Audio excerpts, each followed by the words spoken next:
Hello, and thank you for joining us. My name is Bradley Butler. I am the Executive Director and Curator at Main Street Arts in Clifton Springs, New York. Tonight's event is an artist talk with Yoshi Fuji and Sean VandenBrink. Unfortunately, Chad Steve couldn't join us. He's currently preparing for hurricane in his studio, so we hope everything goes well for him. And he'll join us at a later event. This artist talk is part of a series of online events in conjunction with our exhibition, The Cup, the Mug. Yoshi and Sean are included in this year's exhibition, which is an online invitational. This year's show includes 98 cups by 20 artists from 12 states. And I'm just going to give you a little bit of background on each of the artists. And while I do that, I'm going to share images of their work. So Yoshi Fuji from Fukuoka, Japan, is a ceramic artist and instructor based in Baltimore, Maryland. After earning his MFA from Southern Illinois University, Carbondale, Yoshi was selected as the Lormina Salter Fellow at Baltimore Clayworks, where he also served as an instructor and gallery manager. His delicately carved functional artworks have been published and shown in national and international exhibitions and competitions, won several awards, and added to collections. And Sean VandenBrink is a ceramic artist based in Detroit, Michigan. His work explores concepts of ritual, ecosystems, and the interplay of natural and unnatural. He graduated with a BFA from Calvin College with an emphasis on ceramics and is currently pursuing an MA in ceramics at Wayne State University. Sean works as a clay sculptor at Ford Motor Company and is teaching industrial clay modeling at Lawrence Tech University. So that's a bit about the two artists we'll be talking with tonight. And so I think before we kind of get into a little bit of a discussion, I'm going to ask each of them to talk a little bit more about themselves and a little bit about their work. So Yoshi, would you like to go first? Sure. I don't know what else to add to it though. So I got my BFA from Southern Illinois University at Carbondale. I'm sorry. So many southern states that I went to. I got my BFA from University of Southern Mississippi. That's what I meant to say. Then I moved up to Illinois, Southern Illinois, Carbondale for MFA. And I moved to Baltimore in 2008. And I have been a resident artist since then. In 2016, I went to Dubai, UAE, for 2.5 years teaching privately. And after I came back from that assignment, the pandemic happened and everything else. And I've been here in Baltimore since then. I teach at local universities, community colleges and community studios, and I make my work. So that's the extended version, I guess. Okay, great. Thank you very much. And Sean, a little bit more from you. Yeah, sure. Yeah, I feel like cups and mugs kind of like hold a special place in my maker's heart. As we were talking about earlier, you can also end up collecting kind of problematically a lot of them. So yeah, our house is definitely filled with ceramics. Yeah, I think there's something about like the intimacy of a cup or a mug, or like the way that it's held and used, the ritual of sharing a cup of coffee with a friend. I think it continues to be a form that I come back to kind of play with.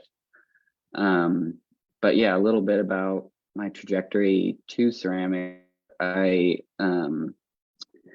didn't come to ceramics until college. I went to a small liberal arts school on the west side of Michigan, Calvin College.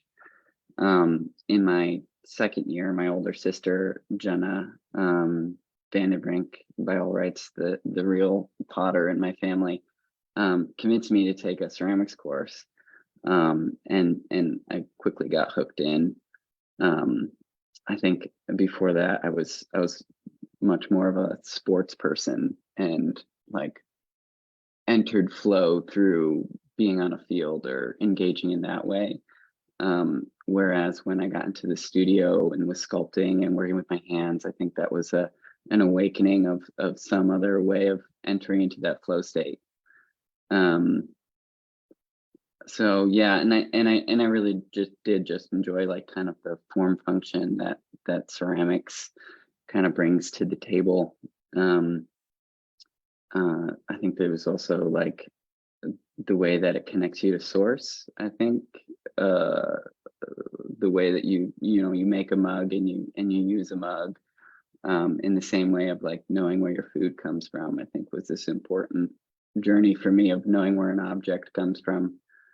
And I think it's, a common trajectory for a lot of artists or craftspeople that enjoy connecting to what they're making.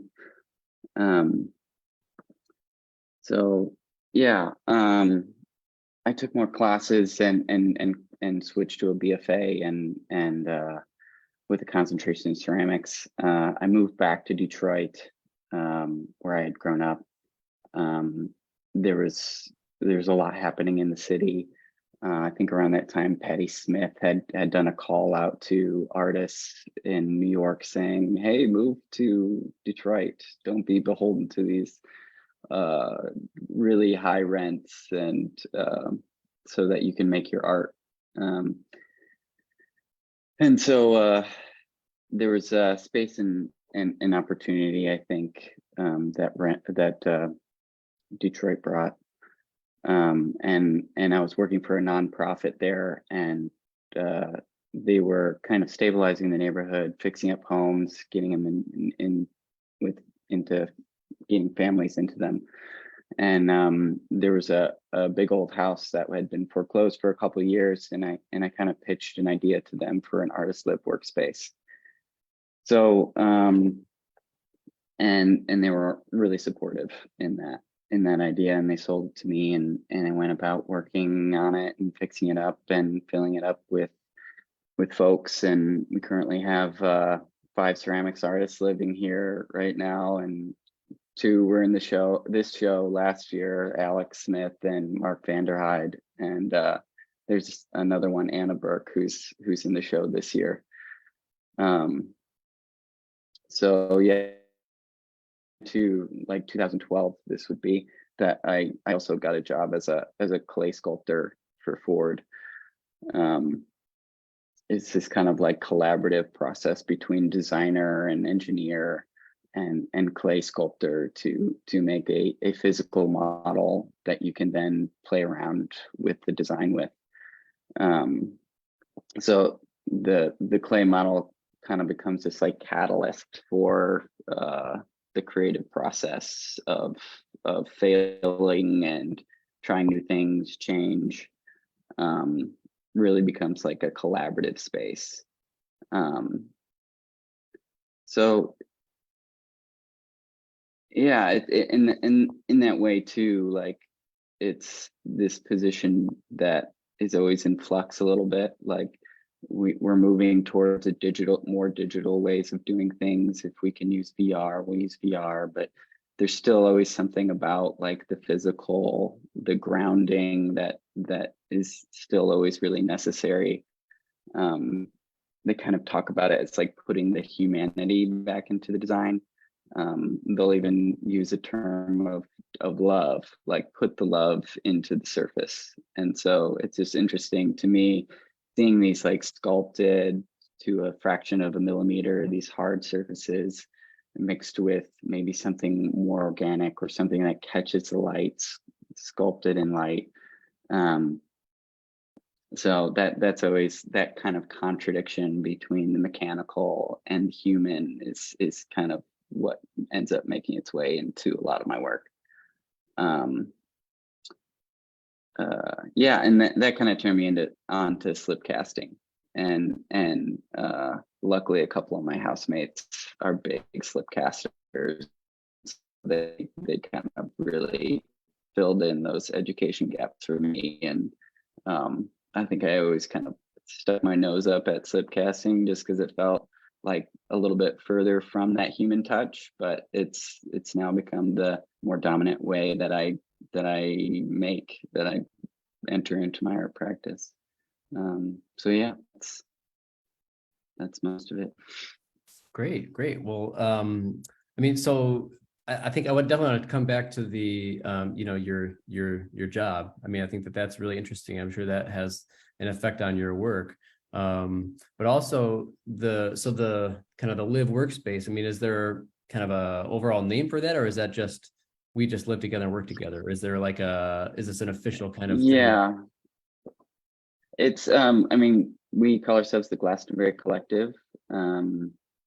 So I mean, a lot of it is just like, you graduate and leave an institution and you kind of try and figure out ways to still engage with your art practice. And I think that was kind of the goal of this space, of how do we carve out space for people to be still creative. And so we have some studio space for people to use. Right now, with it being so ceramic heavy, like we're doling out every portion to be used very efficiently in the limited space that we have, and we'll show together. We have a show coming up, but That's great, because I know that for a lot of people who, I think especially for areas that seem so community oriented, like ceramics or like printmaking, things like that, painting a little bit less, because like I'm a painter, like you're just in your studio painting away, but there's more of this kind of like communal aspect to ceramics, especially. So I know that that's tough for a lot of people that kind of thrive on that, and then they're done with school and then they're like, well, what do I do now? So I think that's really great. So I think both of you in your statements talk about surface design. Yoshi talk about being inspired by traditional woodcut prints. Sean, you mentioned the patterns and structures that connect us, like plants, rivers, rock formations. So I thought that was really interesting that you're both on this talk, and you both really talk in certain ways about surface design. So can you talk about how you feel about surfaces, like what inspires you, anything kind of revolving around that, and and also like if either of you have questions for each other about your work, that's really cool too. So I get my design from like the stuff that the patterns that I have seen or grow up with. So like the kimono or like a wrapping paper, those patterns are everywhere. And as if you're just kind of, so the containment of the object is really important for me. So as a maker of vessels, like nourishing our body through fluid or the food or whatever, I would like to create those patterns as if it's like wrapping, like celebrating the object itself. So when I went to Dubai, or UAE, I should say, I saw different patterns, yet wherever I go, it seems like I take in those different unique patterns from different culture. So it's not just from Japan, but now it seems like the pattern library is kind of developing. So I don't know if I really answer that question or not, but yeah. How do you collect your patterns? Like, are they like online? Like, do you draw them, or are you taking like etchings off of things? Or I'm just curious. Well, those books, or like right now we have our computer in our cell phone, right? So it's really easy to so-called collect them, but try to have some meaning behind it too. So it's not just, well, it's not as serious as you might think. So whatever the easiest pattern that I can transfer onto the surface will be easier. But How are you imprinting them onto the surfaces? I draw Or first. You're Yeah. drawing them, Yep. you're carving them? Okay, awesome. Then I carve. Yeah. It's easy to do the stamping, but I think something about the physicality of it. Yeah. Yeah, Seems like it I hear matches that. to my personality. So Mhm. There's a that David Pye book, or David Pye, about the art and nature of workmanship, and it talks about, so it happens in in my studio practice a lot. Tool that will help. We're kind of losing you there, Yeah. Sean. Oh, until it gets situated, I guess I should talk. can you hear me now? Yes. Of course. Okay, let me try getting the other one in there. Maybe might that'll help be you. better. Sorry, you started to cut out around the time you mentioned the book. Oh, right. He talks about the workmanship of certainty versus the workmanship of risk, which is to say, like, there's ways we can do things that get us a more certain result, or there's ways that maybe doing something by hand that invite mistakes.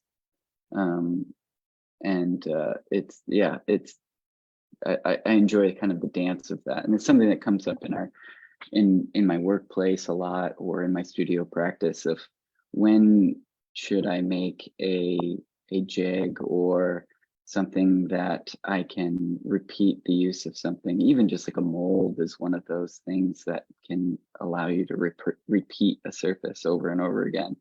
And when is it still important to then maybe still do those things by hand to carve it in, allow for some spontaneity, or so. I can appreciate that. Yeah, and how do you, I mean, thinking about slip casting, how do you kind of invite spontaneity into something like that? Because I mean, for someone who, isn't as well versed in ceramics and like having a great idea of how slip casting works generally, but it's not making the exact same thing over and over again, right? I think I do it by just being really disorganized. Uh,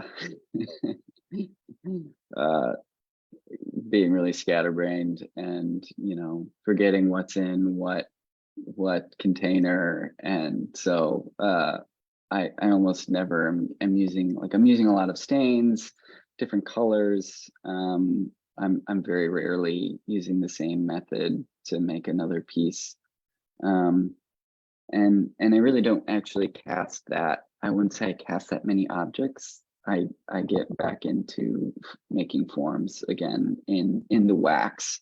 So I use the automotive clay, the wax, to make the original form, and that kind of allows for this interplay of change.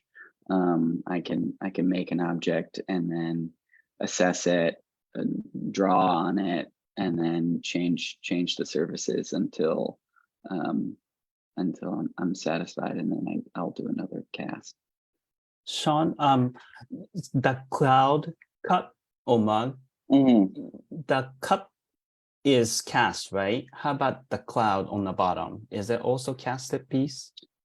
It is also cast. Yeah, Okay. yeah. So it Cool. was one solid object I sculpted, and then cast the handle separate. Yeah. Interesting. Yeah, I think it was a three-part mold that ended up being. And Yoshi, are yours, I mean, have you ever done slip casting, or has yours typically been, you throw it, you carve it? I think I enjoy throwing so much, and I think casting will make my life so much easier. But for now, I think I'll just continue to throw. I think acquisition of the skill is art form for me. So, I mean, I'm not as good as the full-time production potter, but I want to make the piece as same as possible. so I can draw the pattern in the same way. Everything look the same, but I want to make by my hand instead of using other method. Yeah, well, that's really, I think, a really interesting thing about this show is seeing so many different, there's 20 different artists in the show, and everyone's doing either, variations on the same kind of thing. I mean, you're all making ceramics, right? So, but there's so many different ways to do it, the different clay bodies, different surface options, different firing techniques, different ways to either hand build, throw, slip cast. So I mean, I find that just kind of fascinating to see year after year with this show. The variety that's really out there is really exciting. Yeah. Yeah, the variety of art, not artists, but the artwork that you selected for this show was really good. So I really appreciate that you include me in for this year. Yeah. Appreciate Yeah. it. Yeah. And Can you talk? oh, go ahead. Go ahead. I was just wondering if you could talk a little bit about how you came to the format, because I know like you have previous artists invite the current artists, or like what prompted that way of, or there was nominations kind of. Yeah. Well, you guys so did. this exhibition actually started out as a national juried show. So from 2015 through 2020, it was a juried show. So we would usually have, actually the first 2 years, we had a juror, and that juror selected 5 like invited artists, and then the rest of it was a juried show. So that was the first 2 years. And then after that was just a straight juried show. And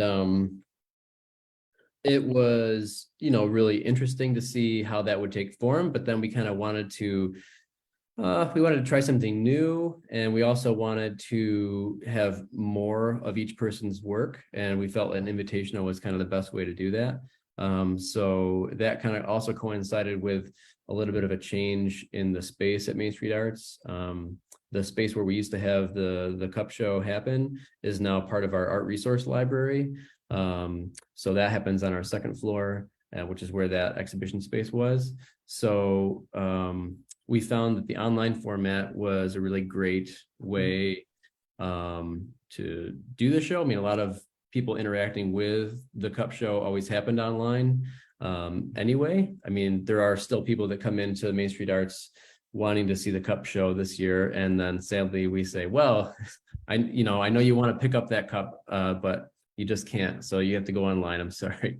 But that's kind of the way that the show started and has now morphed into this other format. And as far as the selection process, I think the last year was our first time doing the invitational, and we tried to just kind of search for new artists we hadn't worked with, but also work with a lot of people who have been in some of our past cup shows. So that's kind of how we formed that. And then at the end of that one, we asked, like, who would you recommend? And so that led to a lot of the artists that are in the show. And then, like, I know, Sean, you were recommended last year by some of your studio mates. And then also we still want to just find new artists that we either hadn't heard of or hadn't worked with. And so Yoshi, we found your work on Instagram, and really enjoyed it and thought it would be a great fit. And I think the driving force that we had behind kind of the variety of work was really just the variety. We wanted a nice kind of cross section of what's being done in ceramics. And so my wife, Sarah, who's also director of Main Street Arts, we're always really excited too about, like, well, whose cups are we going to add to our collection this year? So not that that's necessarily, meaning who we're choosing, but we're excited as a byproduct of, who we've chosen. So, but actually that leads me to another question is, collecting ceramics kind of goes hand in hand with making ceramics, I think. So does, either of you, your specific process or things that motivate your choices with your work, does that lend itself to the collection, or does that not have anything to play in it?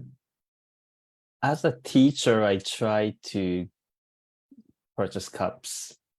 Try to, but I actually don't use mugs like a handle. I don't hold it by handle. So for my own use, I rather have the Unomi. Mm. So there is a conflict. Like I won't, I should have the mugs, but I don't want the mug. I want to have the Unomi. So that's my collection conflict or dilemma of the collection that I have. Yeah. Well, I think we all kind of, gravitate towards things that we like or use more, for sure. So, yeah. Yeah, I definitely, it's like when you find something that you really gravitate towards, I think it's something to really take note of too. And I know for me, like there's a mug I'm working on right now, and it's based off of Adam Grutzmacher, ceramic artist, I think in Minnesota. He has a mug that I just love using, and so like some of the general form and lip is kind of based roughly around that. So I feel like it's definitely becomes like kind of a conversation, and I think a lot of ceramic artists collect others, like it's a self-feeding pool of potters buying potters work and influencing each other. Yeah, that's interesting. I asked, does your way that you make ceramics, does that influence the way that you collect mugs? But you said it in the opposite. So I thought that's really interesting. Yeah. And then Sean, going back to, talking about your job with Ford Motor Company, was the work that you were doing prior to working there, I mean, did it resemble what you do now, or did the techniques that you learned there really shift what you started to do in the studio? Yeah, it was a pretty big shift. The work we do in the studio, it's much more highly controlled. I was doing a lot more sculptural and wheel thrown work, I would say, before starting as a clay sculptor. But like the certain tools, like there's no better way to, like, if you want to switch something up in your work, just introduce a new tool, and or like you're a painter, get a different paintbrush, because you probably relying on some of the same ones. So it definitely introduced a whole new toolbox for me, for sure, because like part of the job too is you make tools for making certain surfaces, so you kind of become a tool maker. And then having to control surfaces to like fractions of a millimeter, thinking about how light bounces off of a surface. So it was definitely a pretty big shift from I would say more like organic practice to much older kind. But yeah, I there's still the sloppiness in work too. That's great. We lost you just a little bit there, but I think we got the Oh, yeah. This is the my beauty of internet's relying on digital and virtual media here. So, and Yoshi, either similarly ask the question of, introducing a new tool, like has that shifted what you've done, or talking about your relationship to teaching and how that has affected your work? Maybe not so much though. New tools. I was trying to think about what I can say about it, but I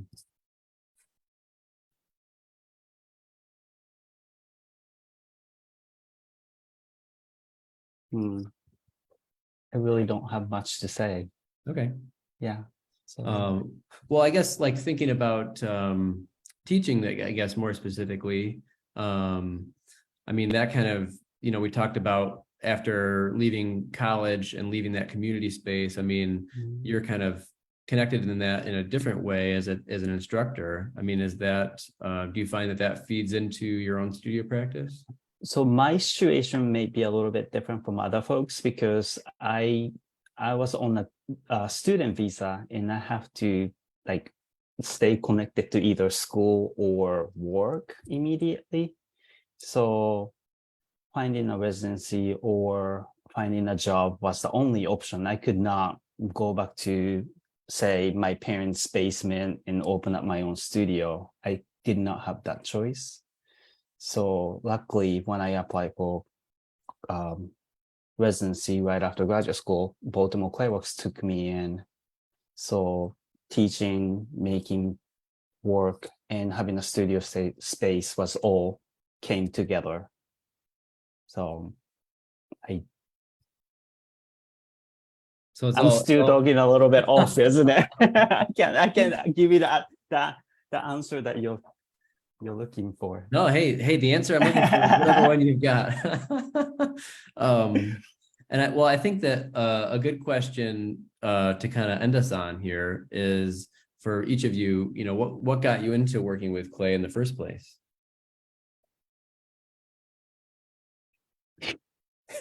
I can talk about it.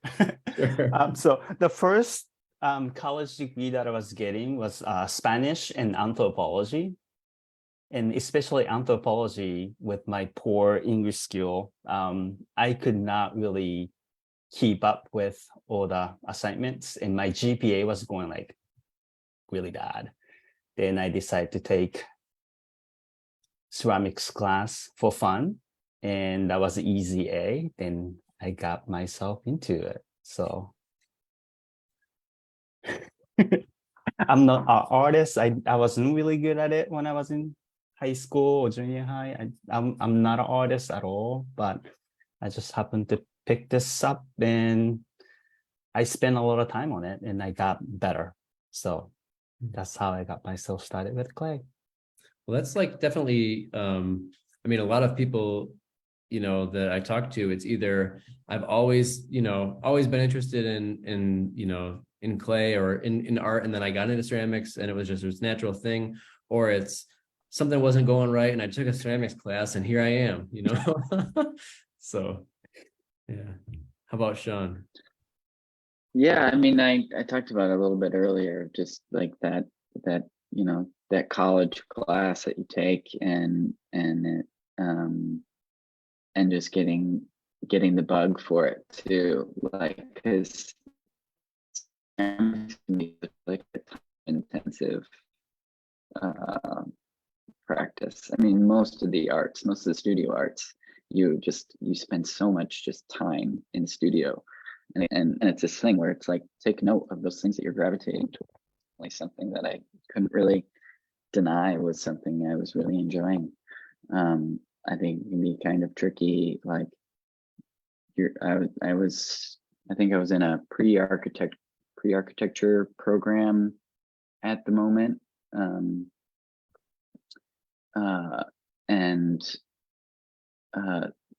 Then was thinking like, well, maybe I could, get into art, but I'd have to do like graphic design or something that's like applicable so that I could actually like pay off these giant student loans that I'm going to have afterwards, and then switch to ceramics, and well, there's no real hope in that. Yeah, it's definitely something that's like done out of what feels like out of a love for the thing and not a whole lot else. Well, I think that that's definitely a really natural way to approach it, and I think probably the best way, very honest way to approach ceramics, right? Well, I'd like to thank both of you for joining us tonight for this artist talk. We have more artist talks and studio tours planned throughout the duration of this exhibition. The show runs through Saturday, December 3rd. And you can see the exhibition on our website, mainstreetartscs.org. And there are two ways to view the exhibition. One is to go to the exhibition page, the Cup the Mug 2022. You can learn more about each of the artists and see their work on their own individual pages. You can also go right to the shop page and find the exhibition page on the shop and see all the work. Nothing to read, just see the cups. You can do that too. Both are encouraged. We thank Yoshi and Sean for joining us, and we hope that you have a chance to check out the show and tune into some more of these events. You can find the full list of events on our website as well, on our events page. Thank you both, and keep up the good work out there. Thanks, Bradley. Yep. Bye. Bye. Nice to meet you, Yoshi. Likewise. Bye, Sean.